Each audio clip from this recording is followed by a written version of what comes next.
My name is Ashley, and I'm here at your last talk of the day.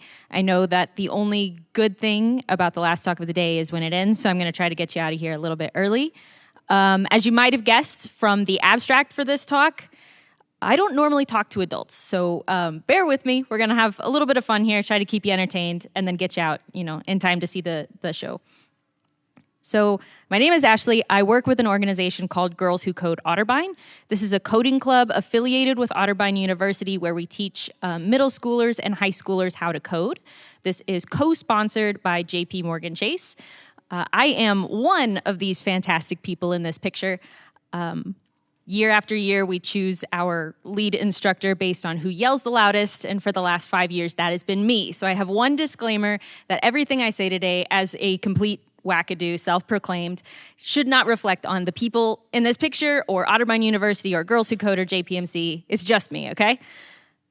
So when I said that this is a Girls Who Code coding club, is anybody familiar with Girls Who Code? A couple of you. Okay, so it is a nonprofit organization, and coding clubs work kind of like Girl Scouts or Boy Scouts or whatever, where anybody can start a club in your school, your library, your backyard, whatever, and then students can enroll. It's totally free to start a club, and if you have, I think, 4 students register, then you have access to free t-shirts, free notebooks, free stickers, and a bunch of resources through Girls Who Code HQ. So I have a little video here, since we don't have Wi-Fi. I hope it plays. Okay. This just shows you some of the resources you would have access to. You don't need any kind of technical experience. I am a software engineer, but if I wasn't, or for example, there's a section here on web dev. I'm not a web developer, so I can use any of these lessons, and they're designed to be really user-friendly. You can kind of see there's a wide range of the different topics that you can go through, and there's quite a few lessons for each topic. So this is one example. This one's called the shape sorter. We're not going to go through any Girls Who Code lessons here today, but this shows you just how beginner-friendly this is. It's broken up into 3 parts. There are links to sample projects, other resources, and down in the bottom, I'm going to guess since this is a tech conference, none of you are teachers, but they also tell you what Department of Education standards their lessons align to. So if you were trying to use any of this in a classroom, you'd know how it would fit in. So Girls Who Code has enormous success in what they do, trying to get more girls into technology that turn into, women in STEM. So these are numbers from the Girls Who Code website. The one that I care the most about is that 7X. So kids who participate in the many different programs of Girls Who Code, including the coding clubs, are 7 times more likely to major in STEM than the national average, which is incredibly, that's just amazing. So I'm sure you guys aren't here to learn about the gender gap. You're here because you know it exists. I'm not going to bore you with that. You already know about it. But this is incredible. So Girls Who Code Otterbein does things a little bit differently. We don't really follow those lessons, and I'm here to tell you about what the kids at our club do that's even more awesome. Girls Who Code starts in 15 minutes. I have no idea what to wear. Same here. Not me. I have my outfit all picked and ready to wear. How? The clever closet. The what? The clever closet. The smart way to dress. People on average spend 287 days, nearly a year of their life in front of the wardrobe deciding what to wear. Not anymore. Now there is the clever closet.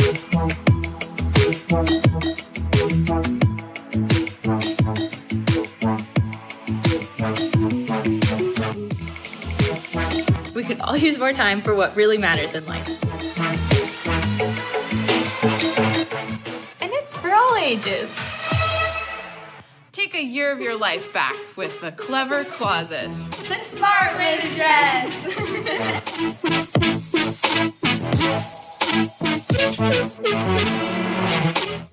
So they made this video 3 years ago, and we've been trying to get it on the big screen ever since. I want to share that this video was made entirely by the kids. They didn't edit it.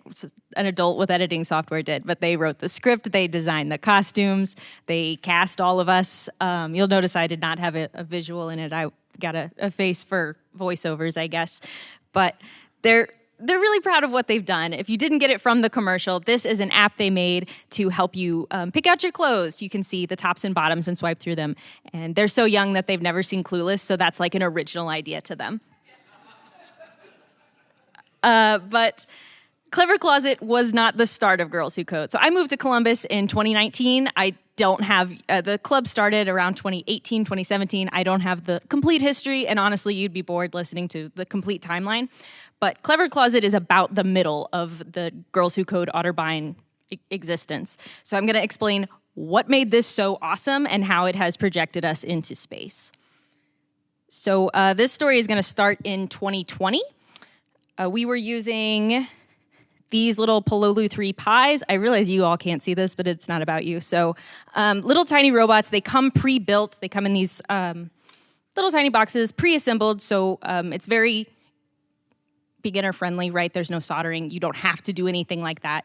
You can just use their beginner apps and you're ready to go. You just need 4 AAA batteries and that is it. So I'm gonna show you one of the projects that the kids were working on in 2020. You put your right foot in, you put your right foot out, you put your right foot in and you shake it all about. You do the hokey pokey and you turn yourself around. That's what it's all about.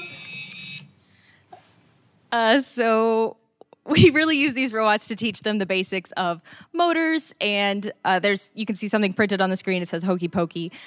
Just some very basic concepts of how hardware and software are related to each other. And we were trying to come up with a good project that would bring everybody together at the end of the semester for like a big showcase. And we decided that the best idea we had was to create Rube Goldberg machines using Pololu 3 pies and Arduino kits. If you're not familiar, Rube Goldberg machines are like if dominoes were extra weird and you just cause an effect, something crazy happens, right? So that was our game plan. That was March of 2020. You all know where this is going. So we did not end up with Rube Goldberg machines for the end of our spring semester. We took a break from Girls Who Code. We were certain it would last like a month and we'd be back in the fall. That's not exactly how it worked, but we roll with the punches, right? So in fall of 2020, we decided to try remote. We sent out this email with instructions on how to use Zoom, and we said that we were going to be remote. We were going to learn about web dev, and our idea was our final project would be a website for our Girls Who Code Club. So we taught everybody how to use Zoom, and we were really surprised that the kids already knew how to use Zoom, because the same way we were using it for work every day, they were using it for school every day. So we were teaching them very small concepts about web dev, HTML, CSS, JavaScript, very minimal JavaScript, and they would do projects like this every week. I realize it's kind of hard to see. That is because this was before we went through the accessibility lecture. So let me just read to you, if you'll bear with me. What is the best way to prepare potatoes? How do you like to eat your potatoes? Please fill out this form about potatoes. Potatoes are so appealing. All my best spuds are potatoes. I just got that one. And then the purpose of this activity was for them to learn about forms and the different kinds of input you have with HTML. So they have some text boxes where you add your name, your favorite type of potato. They have those little slider bars. I don't know what they're actually called. Again, not a front-end guy. And then some check boxes for the kinds of potatoes they like. And the last thing they have is a calendar, a date picker for when was the last day you ate potatoes. So this was one of the small projects that they did throughout the semester. And when you hit submit, you get a pop-up that uses all of your answers and kind of spits it back out at you. As much fun as they had with this, by the end of the semester, we went from like 10 to 12 kids down to 3 kids. Which felt really bad. We felt like we were turning kids away from technology, which is the opposite of what we want to do at Girls Who Code, right? So we were really disheartened when we only had 3 kids left. Even though they were having fun, it was too much like their school day, right? They're just, who wants to spend their Saturday logging in and staring at a computer screen, even if they get to make websites about potatoes, which for some reason is their jam. So anyway, we decided to take a break from Girls Who Code when we couldn't be in person. That's when the story turns around. In fall of 2021, we got back at Otterbein University. We adhered to all of their mask and vaccine policies, and we were like, we are going to do this no matter who shows up. We are going to have the best time ever. And we ended up with 4 girls, and they talked to each other, and they came up with the idea for the Clever Closet app, that they could take pictures of their tops and bottoms and swipe through them and pick out their outfits in the morning. So we have 4 kids and like 12 volunteers. We obviously were gonna do this all the way. We used MIT App Inventor, and we decided that each of the kids could build their own version of the app. And then on our Saturday classes, we would use the projector to like show what the main problems were, work through like authentication, any challenges the kids were facing. We would do that all together. The kids can come up with their own color schemes and logos and designs and stuff. So I unfortunately do not have pictures of their actual apps. Those are all on their phones, so that's really sad. Just pretend this like looks better. So this is just what MIT App Inventor looks like if you've never seen it before. You can like click and drag components right onto the screen. And then everything is block coding. It's all Scratch. So everything fits together like puzzle pieces, very intuitive. Like all of our volunteers get it right away. The kids get it right away. And then we used every class session to talk through what is the minimum viable product. So this solves the problem of logging in.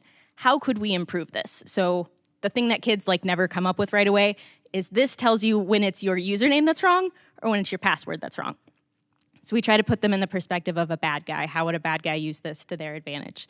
And then we talk through like where does this fall in our priorities? So our code in the dummy app has this, but the kids in their own apps could improve, security on their own. Then I just have some slides of the other screens that the kids implemented, which of course look better for them, but I felt like I had to include something. I had the big commercial and then no actual pictures, but...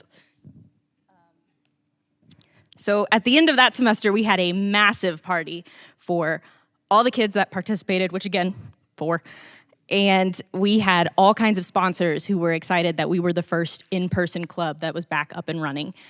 Chase donated like 30 tickets to see the zoo lights at the end of the year. So all of the kids got to take their whole families, just for participating in Girls Who Code, they got to take their whole families to the zoo lights. We bought those little plastic champagne flutes and the sparkling wine, and the kids were way more into that than they should have been.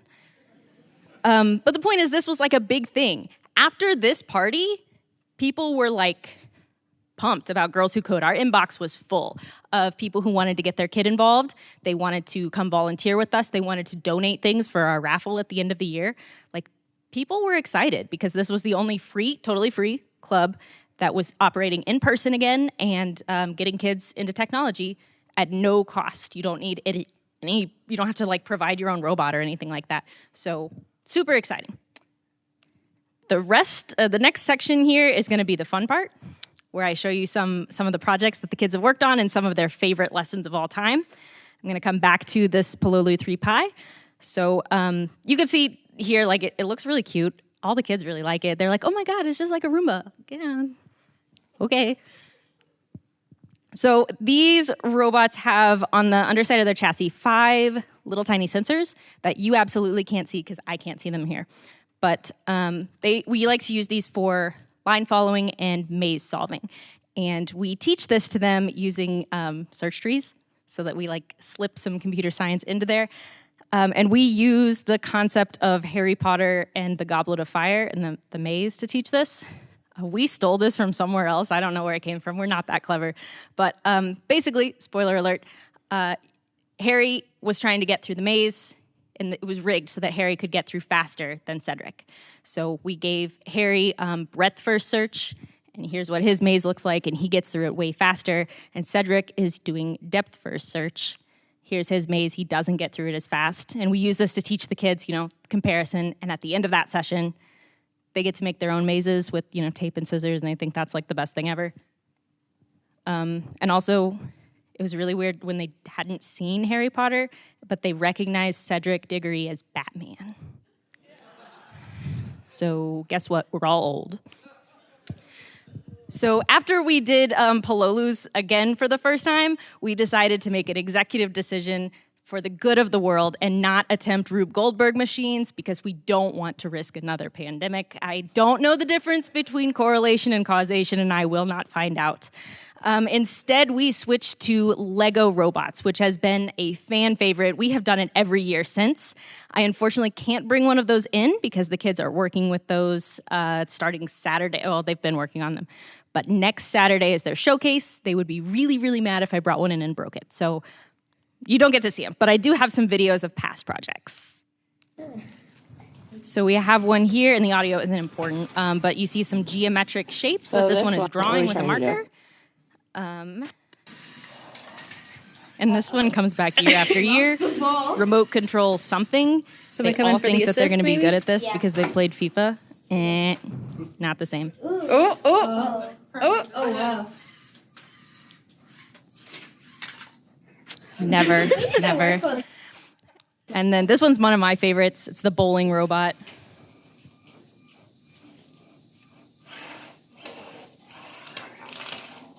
All right. So we have had robots over the years that have done all sorts of things, choreographed dance to the Frozen song, and homework shredders, and dog, cat, turtles, and everything in between. And you're like, what is a combination of a cat and a dog? I promise you have seen them all. There's been all kinds of robots over the years.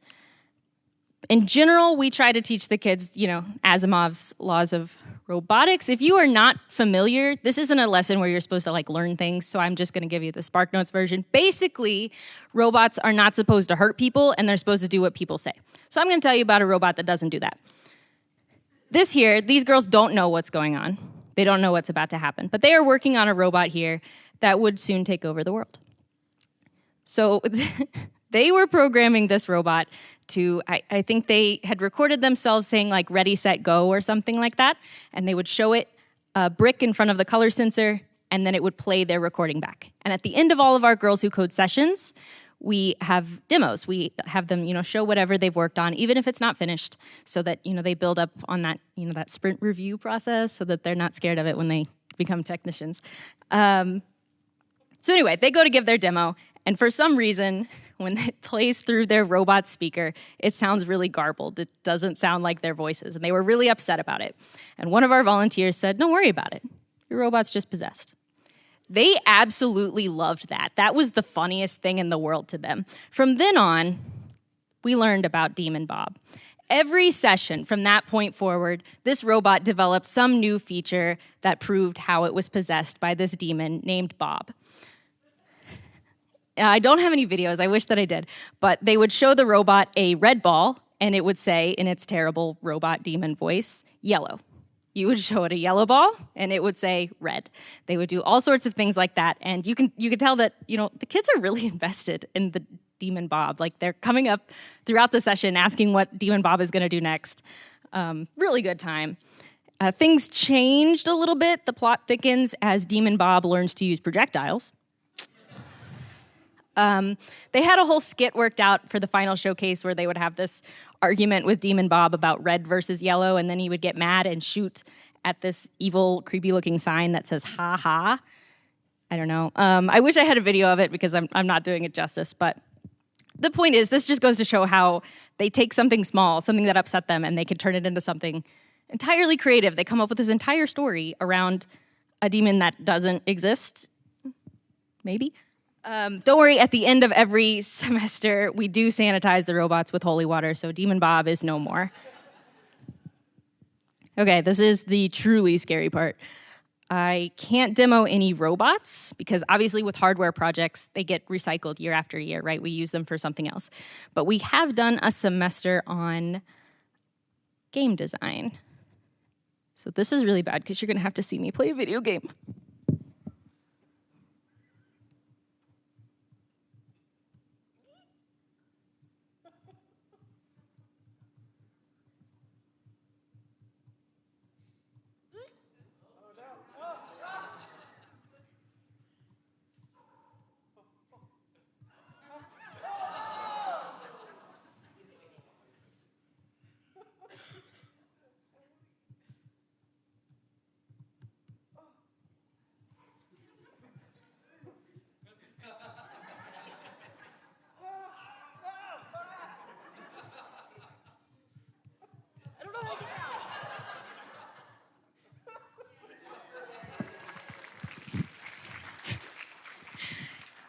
I'm also streaming on Twitch. This game is called Joe the Axolotl. I don't know what kids' obsession is with axolotls, but it took me several tries to spell it correctly, and I started just calling it Joe because I could definitely spell Joe.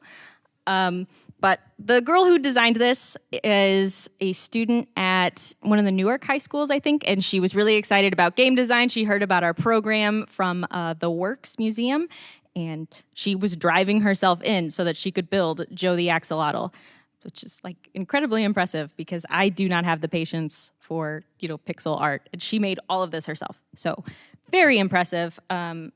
Just so you see what it looks like when you lose. Like, it's really cute, right? And I have one more that I want to show you, which I am considerably worse at, if you can believe that. Oh, thanks.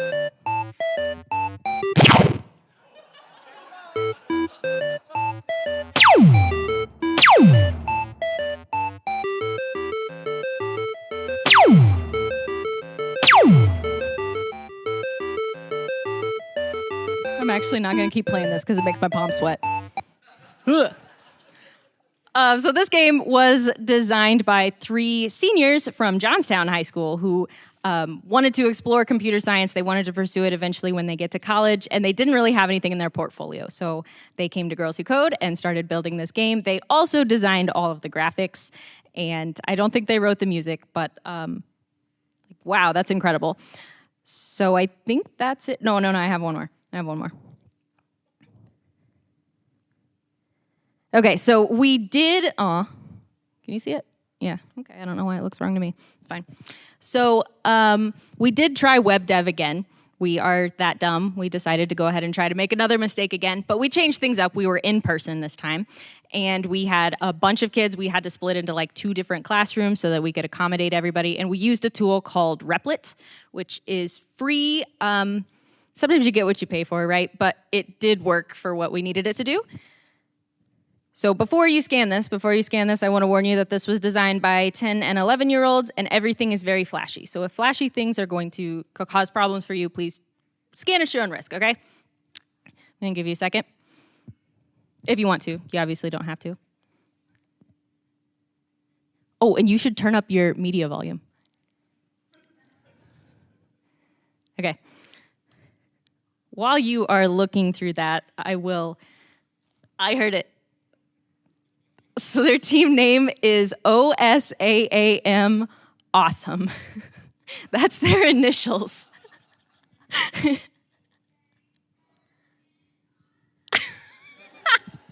That's their little cheer. They recorded themselves cheering and baked it into their website.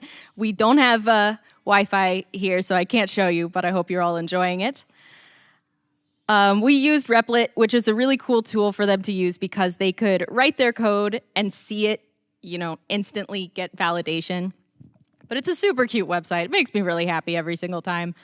And I told you before that I wasn't going to explain the gender gap to you. I wasn't going to get into why it happens because I'm not qualified to do that. But I don't want any of you to ever tell me it's a confidence issue. They called themselves the greatest coders in the nation. They're 10. So please enjoy their little website. It is hosted on Replit, and they're real proud of it, as you can tell. So that concludes the best part of the presentation. If you're looking for an opportunity to leave, this would be the time. The rest of it's going to be pretty dry. This is about how we pull this off every semester. So the short answer is these people in the picture, and some of them not pictured. We have the greatest volunteers in the world. They are just the most fantastic people to have ever existed, and I think everyone should have to look at them all the time. So here's a picture of them. I don't have anything else to say. That's the thing I've been the most nervous about. It's not stage fright. It's not saying something stupid. It's that I'm not going to do them justice because I love them. You guys done looking? Should I? Yeah, okay. So we do have some other things that we do that I think makes Girls Who Code Otterbein special. We try to mimic some agile practices, some of the things that we do as software engineers. We try to bring that into the Girls Who Code classrooms. One of that is constantly harping on MVP. kids are like really ambitious. At the game design semester, every kid was like, I'm going to make Minecraft. I'm going to make Call of Duty. We have 10 weeks. You're not. You're just not. So having a live demo at the end of every session and having them show to their friends what they're working on really helps, rein it in, so to speak, and kind of tone it down to like, what can I accomplish at the end of the day today to have something to show. We also have adopted a morning meeting, which is, kind of Scrum and kind of not. We have them tell us what their number one priority is, what concerns they have, and then we have them answer the critical question. We have a big problem getting kids to talk because introverts don't like to talk to other people. And so we've found that asking an icebreaker like, what do you want to be when you grow up? It sucks. They don't want to answer that. But when you ask a question like, is a hot dog a sandwich? Everyone has an opinion on that. I hear you guys groaning because you have opinions and you really want me to ask, but I don't care. So the point is, asking a question like this at the beginning of every session ensures that they're going to be like talkative. They're going to talk to their teammates and they're ready to ask questions because they have input and they want to share it. Real quick, hands up if a hot dog is a sandwich. That's what I thought. Okay, in the same breath of trying to get kids to talk, we try to adopt retro, the same way that you do in all of your normal ceremonies. We have the retros, but asking people to like raise their hand and say things sucks. Like it just doesn't work. And then you have the kids who love to talk, talking over the kids who hate to talk, and everybody's input is needed. We want to improve every session, right? So we have these magic tables. Don't worry, parents, I have told them these are magic tables and they only work at Otterbein, that they can write on them with expo markers. So we have a table for things that you liked, a table for things that you disliked, a table for doodles, a table for, I call it fight me, and that's where they argue with me about my answer to is a hot dog a sandwich, or whatever the question of the day was. Also, by the way, 10-year-old boys absolutely want to fight you. Just a fun fact. So anyway, this is one way that we get the kids to participate and ensure that everyone's feedback is heard. Their number one feedback tends to be about snacks. I feel like I have to put this on here because it is so important to them. Most of the time, our snacks are like Cheetos. But at the showcase at the end of every year, we have some really awesome snacks, thanks to donations. Otterbein always caters, but apparently snacks are an important part of Girls Who Code. We also have spotlights. So it is called Girls Who Code because it's based on, female empowerment. And we let everybody into our club. I don't discriminate, but we do make sure we have a woman in tech spotlight every session. This takes a lot of different forms. Sometimes it is a presentation like you're sitting through now. Sometimes it is just a video that we watch and then we talk about. Sometimes it's a panel of women that we ask questions to. And sometimes it is like an individual that we met who we thought was really awesome, who's gonna come in and we're gonna ask her a bunch of questions. But the idea behind this is I'm a wackadoo, right? There are kids who are gonna relate to me and there are kids who aren't. And having a variety of women come in increases the chance that they see someone and they're like, that's what I wanna be when I grow up. If they think this is what an engineer is, some of them are gonna be disappointed. So the idea is to, spread the love, get as many women in front of them as possible. And then the biggest thing is the showcase at the end of every semester.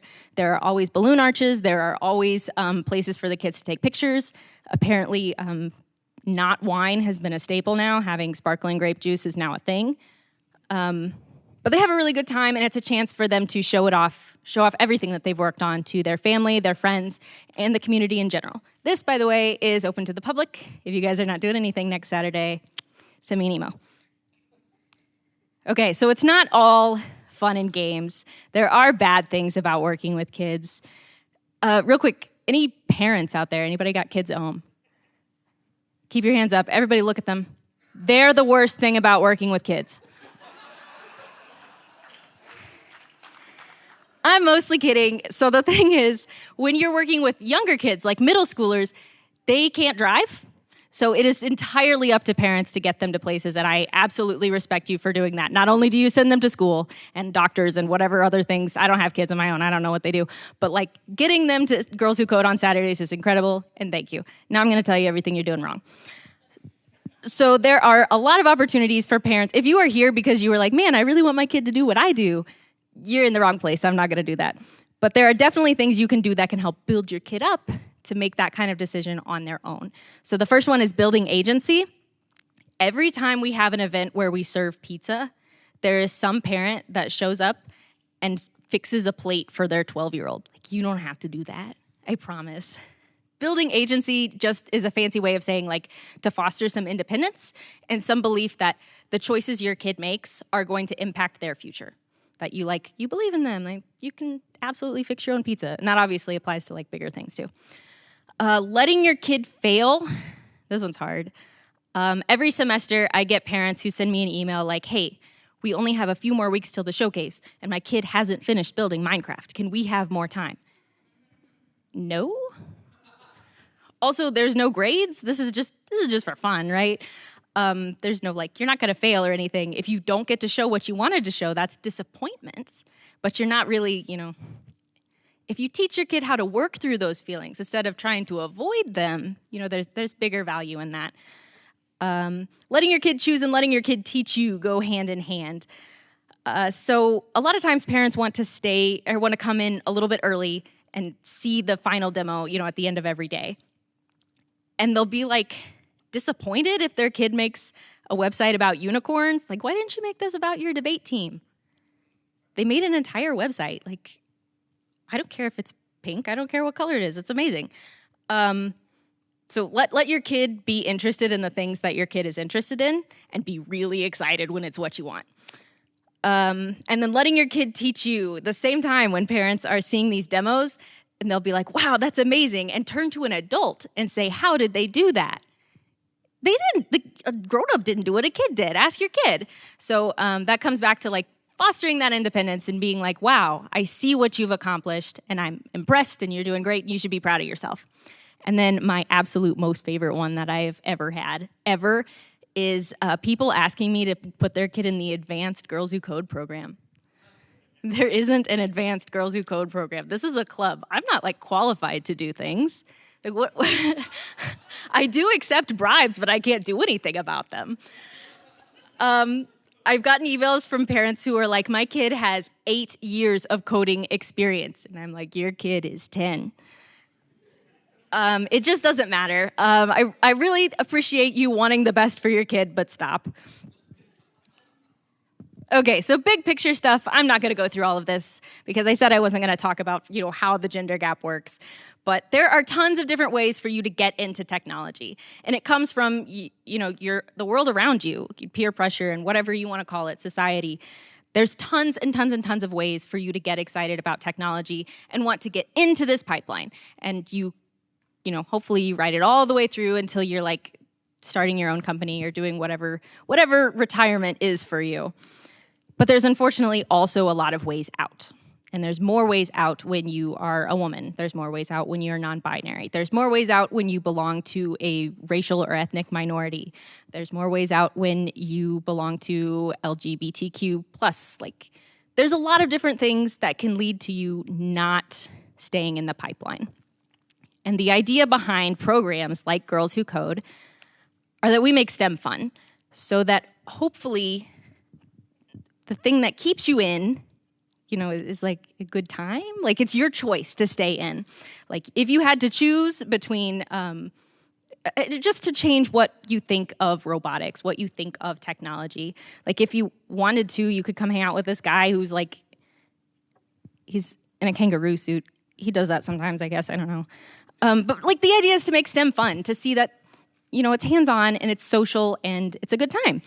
And the other piece of it is that STEM is for everyone. We do admit boys and non-binary kids into our club because this is about female empowerment. And if you're okay empowering females, learning how to be an ally, then you can participate in our organization. Diversity comes from connections, from meeting new people, from creating new ideas, and from learning new things. So I didn't have a good place to put this video, but I really wanted to play it. Here we go, pick it up one more time. You cracked it. You got it cracked. Here we go, here we go. Oh. Very good. Please don't step on my stuff, everybody. All right. For some reason, that felt really inclusive to me, so I put it here on the Making STEM for Everyone. So the idea is that we get you into the pipeline for whatever the reason is, but when you leave, if you leave, it's for your own you found something that you liked better, not because something pushed you out. With that, I'm going to wrap it up. Did I get you out here early? Yeah, I did. All of our contact info is on here. I don't have business cards because I'm not that professional, but I do have stickers with our email on them.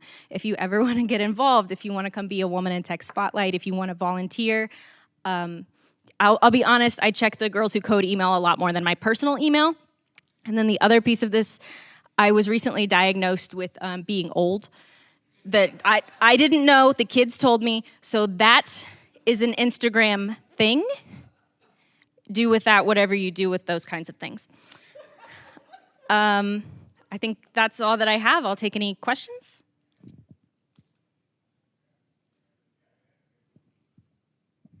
Did I do really bad or really good if there's no questions?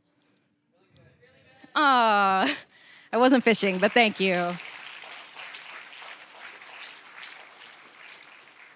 Okay, well, thank you all for coming. I do have a bunch of extra stickers if you want them. Like, I literally have 50.